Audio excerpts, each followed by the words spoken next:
Welcome to Whisperwood Stories. Today, our r/no sleep story is submitted from a previous author we've read here. I'll link their other story down below. User Round Pension. Let's begin.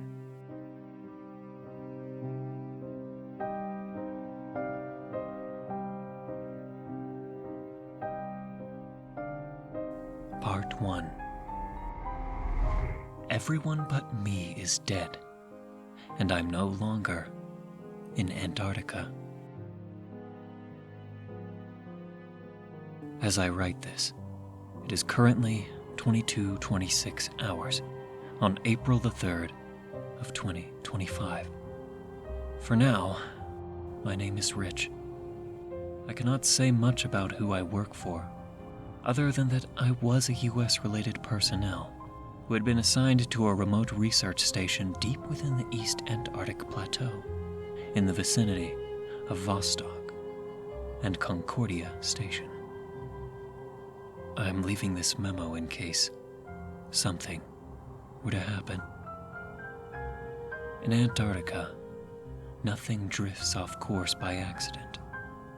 Not the wind, not the snow, and certainly not the dead. We operated Vero Station under strict compartmentalization protocols. No satellite uplinks, no GPS beacons, not even a formal designation in the Antarctic Treaty Registry. It was a black site research outpost, established well outside the operational boundaries of known facilities, far southeast of Vostok Station. The fewer people who knew we existed, the better. That included the ones delivering our lifeline. Our resupply was orchestrated with clinical precision to maintain plausible deniability. We were provided with a sustainment pallet via airdrop every 3 months. The Globemaster pilots flying around Christchurch were given one simple instruction: drop at coordinates XX south, XX east, a dead zone, a patch of polar plateau that, to nearly anyone looking at it on paper, meant nothing.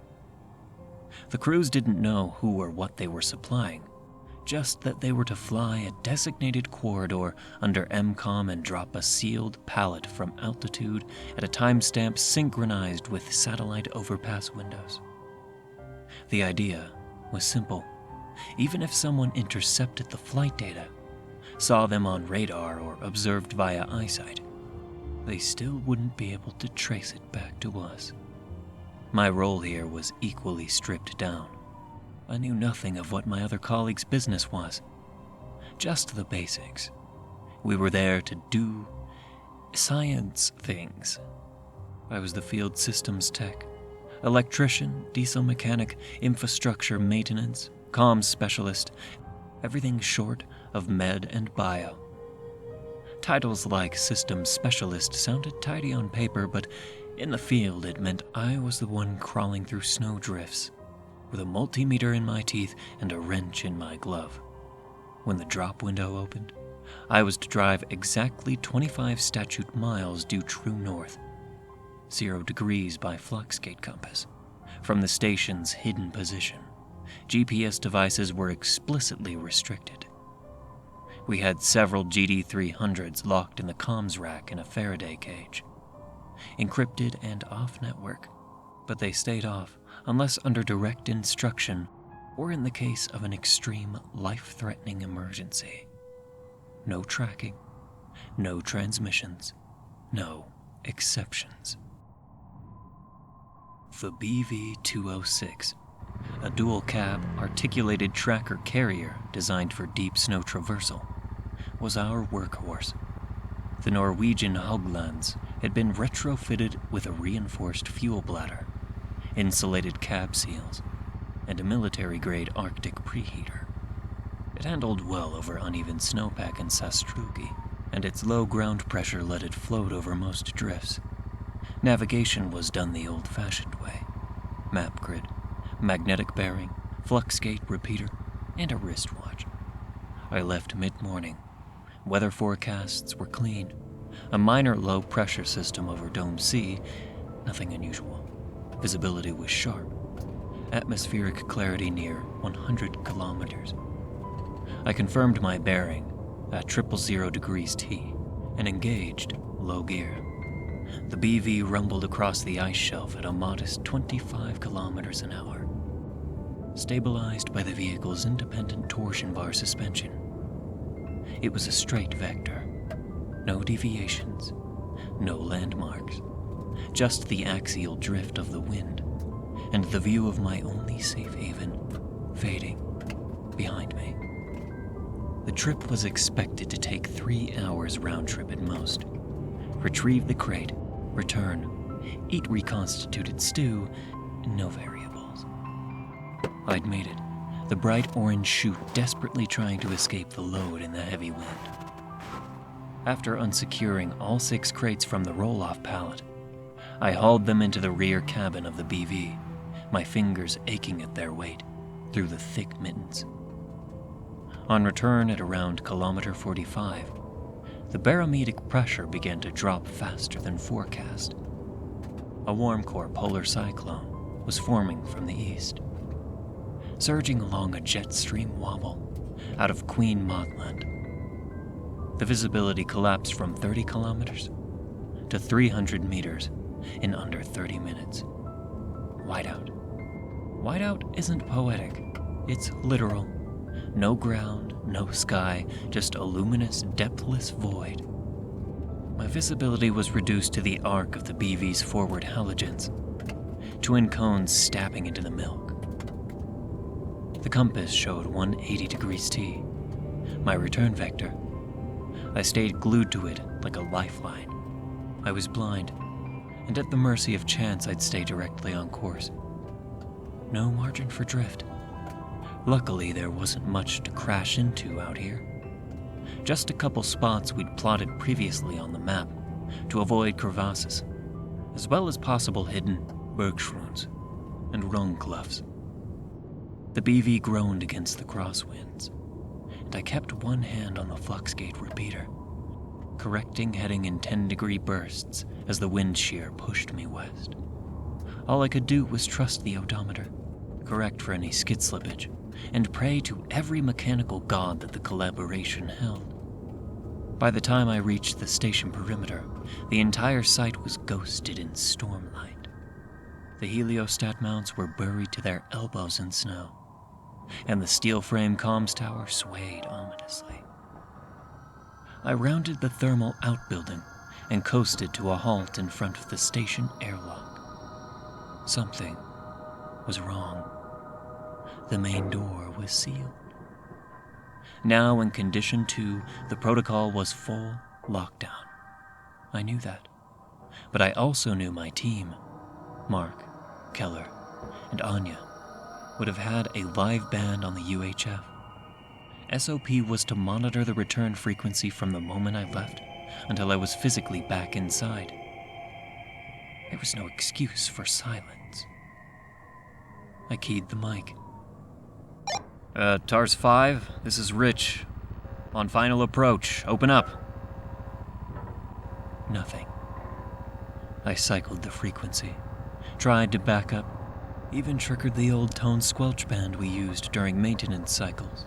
Still nothing. The VHF carrier light blinked green, active, but the signal was empty. Comms rack might be iced over, I muttered to myself. Or Keller tried to toast something again. It wasn't a joke. He'd once blown a circuit rerouting power from the UHF amp to the gallery toaster oven. I let the BV idle. The heaters held steady at 38 degrees Celsius. Cabin temps were survivable. I leaned back, gloves off, thermos in hand. Just a few minutes, I thought. Let the wind pass, then I'd try again. I blinked. When I opened my eyes, it was morning. The BV was silent. The heaters were dead. The cabin air was brittle. Ice had crept across the inside of the windshield, curling like veins. My boots were numb. My fingers, darkening at the knuckles, twitched back into their mittens as I registered what had happened. I'd fallen asleep. The BV had run dry. I was sitting in a block of freezing steel with no comms and a storm still pounding outside. The latch resisted at first. Ice had frozen it shut. I braced and kicked. The door cracked open with a rapport like a gunshot. Snow blasted in. That's when I saw the tracks. A single set of boot prints leading to the BV, stopping at the driver's side, already softening under fresh powder. Someone had come. Someone had looked inside and left me. I dropped from the pilot seat into the waist-deep waves, drifting up the side of the cold, dead vehicle. The cold burned through my thermals like dry ice. I staggered through the gale, following the marker flags toward the vestibule. The main door was ajar. No light spilled out, just wind and frost and the faint whine of air moving through a dead vent. I stepped inside and found the station silent. Then I smelled the blood. The metallic tang hit me just as I rounded the inner vestibule door. It was faint but unmistakable. I froze. Even beneath the cold, the air carried it. Acrid, stale, clinging to every surface like a residue of violence. My headlamp cut through the gloom, illuminating scattered papers, a fallen chair, and the mess table. Keller was the first one I saw. I ran to him, nearly slipping on the frosted laminate. The gruesome scene hit me like a truck, eternally seared into my conscience. He was slumped forward across the table, body stiff, face submerged in a broken bowl of now frozen chicken noodle soup. Blood had seeped from a dark hole at his right temple and formed an icicle that stretched from his skull, culminating into a frozen crimson puddle on the floor below. A second exit wound populated the back of his right shoulder. His lifeless eyes stared back at me, begging me. I stumbled back. My breath hitched. The station, a remote sanctuary, had become a tomb. I made my way to the lab, each step a battle against disbelief. My boots echoed down the corridor, crunching over shattered glass. The lab door was ajar. Inside, chaos reigned. Equipment was overturned. Sample vials shattered across the floor. Papers were everywhere, cabinets and compartments raided as if someone had ransacked the place with purpose. And amid it all, I found the others. Anya was lying on the ground near the centrifuge. Blood pooled beneath her. Her expression was blank, her eyes wide open, frozen in the moment of her death. The exit wound had bled heavily before the sub-zero temperatures stopped everything cold. She'd been shot at close range in the back of the head. Blood painted the space before her. Mark was crumpled at the workstation, collapsed over his laptop in his chair. A bullet had torn through his neck, punched through the monitor, and embedded in the wall behind it. One hand still rested on the keyboard, forever paused mid-keystroke. I couldn't breathe. My team, my colleagues, my friends were dead. They had been executed, coldly, efficiently, and judging from the disrupted state of the lab, someone had clearly been looking for something. I backed out of the room slowly. I needed air. I needed to try to restore power before the generator froze over completely, and I was dead too. Who knows how long the power was out? Outside, I fought through the wind and reached the generator housing. The genset had been shut down manually. Breakers flipped. Fuel valves closed. Whoever did this didn't just kill. They wanted the station to die. I reprimed the system, flipped the breakers, and cycled the ignition. The generator coughed and sputtered after a few attempts, then roared to life. Power returned in sections, emergency lighting flicking on. The heaters whined as they started their cycle. The ambient temperature began to climb, but the chill inside me wouldn't leave. I locked the doors behind me. Inside, I went straight to comms. Every attempt to raise help returned static. The emergency satellite relay was offline. Sabotaged. The terminal showed clear signs of tampering. Connectors yanked, wires clipped, and when I checked the dish itself, the feed horn was cut clean off, presumably with an angle grinder. The shortwave CB still had power. I tried transmitting on emergency bands. I received nothing. Then I noticed the missing gear. The GD300s were gone. All of them. I returned to the lab and took inventory. Files were missing. Cabinets emptied. Sample containers, especially those labeled from Site Delta, were broken or gone entirely. Whoever came wasn't just cleaning house. They were targeting something. Information. Data. Evidence. The storm lingered for days, oscillating between shrieking gales and deceptive calms that lulled me into hoping it might finally pass. I kept the station sealed and subsisted on the cache of rations from the most recent supply drop. Shelf-stable MREs, powdered soups, vacuum-sealed snacks, the usual lineup tailored for long-haul missions in isolated conditions. Vireo's pantries had been stocked for a crew of 4, hauled the near 35-kilogram crates. From the supply drop back inside through the 3 feet of snow, myself. I calculated that I had enough caloric resources to last me nearly 12 months if I rationed properly. The station felt larger now. Not in any physical sense. The modular structure was still a prefab steel skeleton atop stilts, anchored into the permafrost, but in spirit. With my crewmates gone, every corridor echoed. Every door I opened whispered grief. The bodies had begun to thaw. Though I'd restored the station's primary heat loop and localized HVAC systems, I'd sealed off unused compartments to conserve power.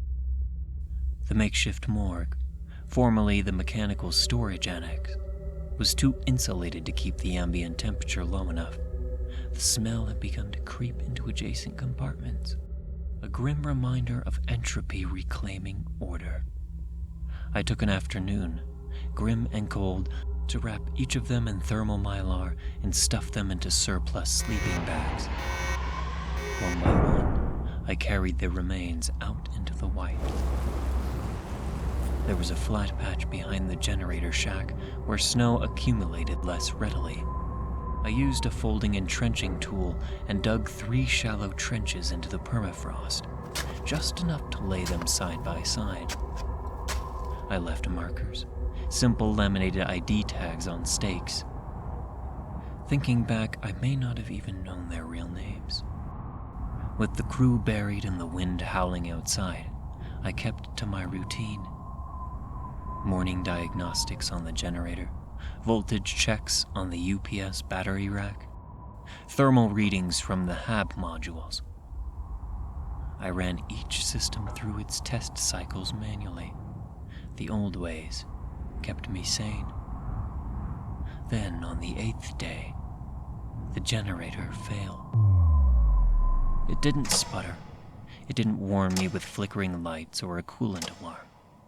It just stopped. I heard the change before I saw it. The station had a particular hum when fully operational, a subtle vibration that carried through the floor plates. When it died, it felt like someone had sucked all the energy from the air. I was halfway through thawing a meal packet when the lights dimmed and the blower fans went silent. I sprinted to the power module. The 30-kilowatt genset was dark.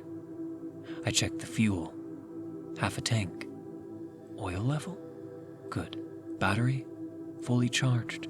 The control panel threw a general fault, but gave no error code. I began a manual inspection. Fuel filter, clean.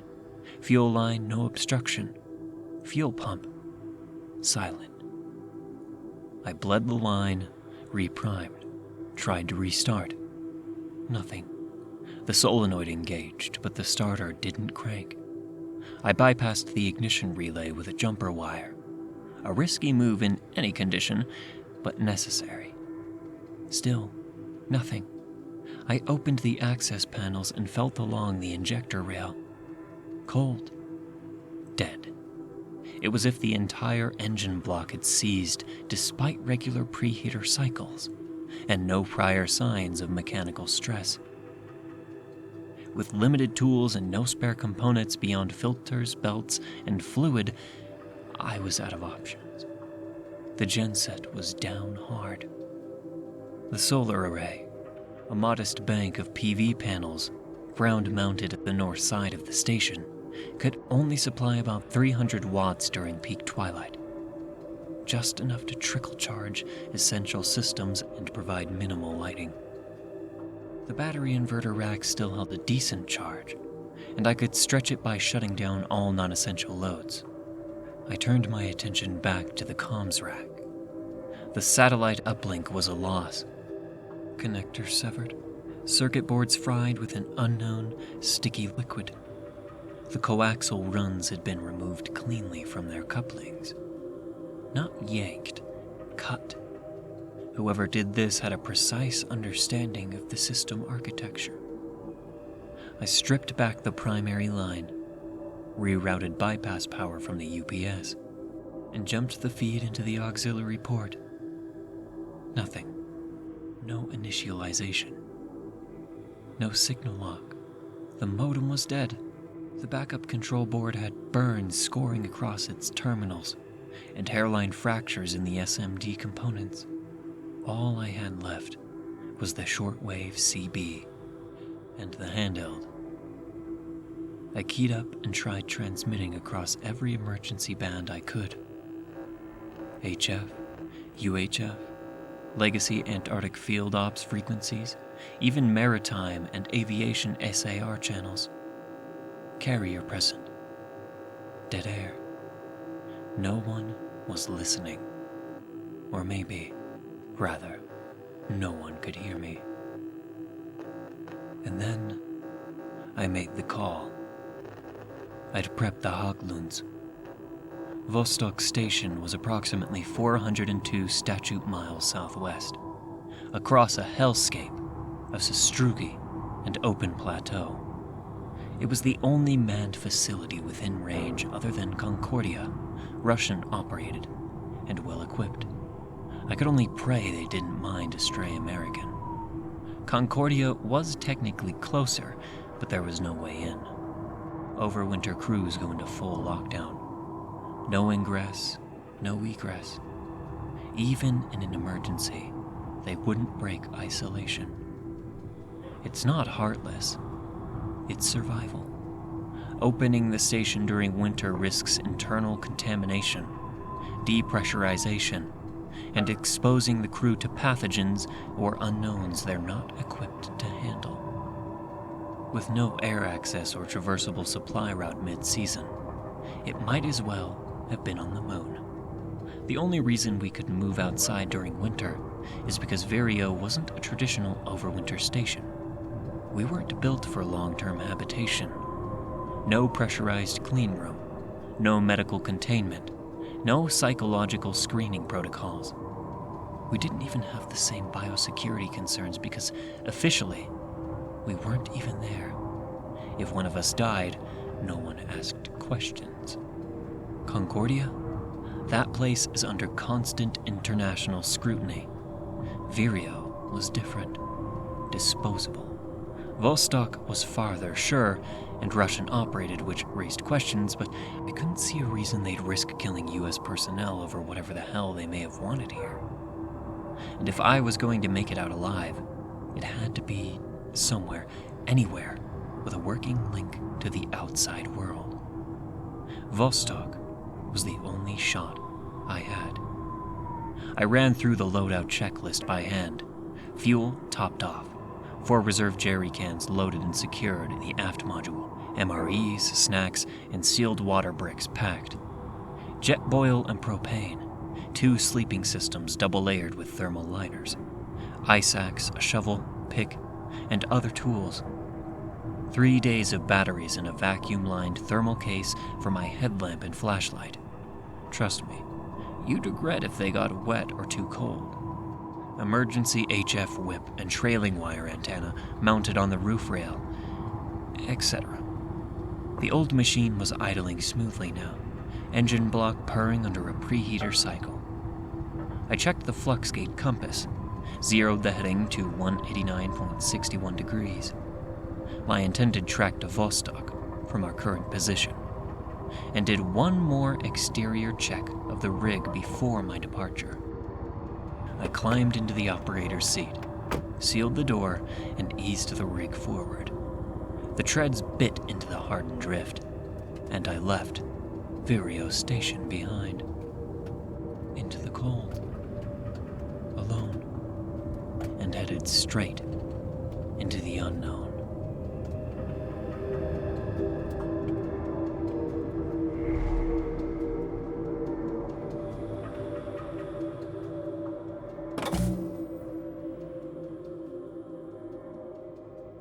Thank you for listening to Whisperwood Stories. If you enjoyed, don't forget to comment, like, and subscribe down below. Do you have a story that you'd like me to read here? Consider commenting or sending it to whisperwoodsubmissions@gmail.com. The story in this video was read with the author's permission. Thank you again for listening, and be sure to check out the original Reddit post. Want to support me? Check the link below where you can leave a tip if you wish. And remember, don't let the shadows get too close. Good night.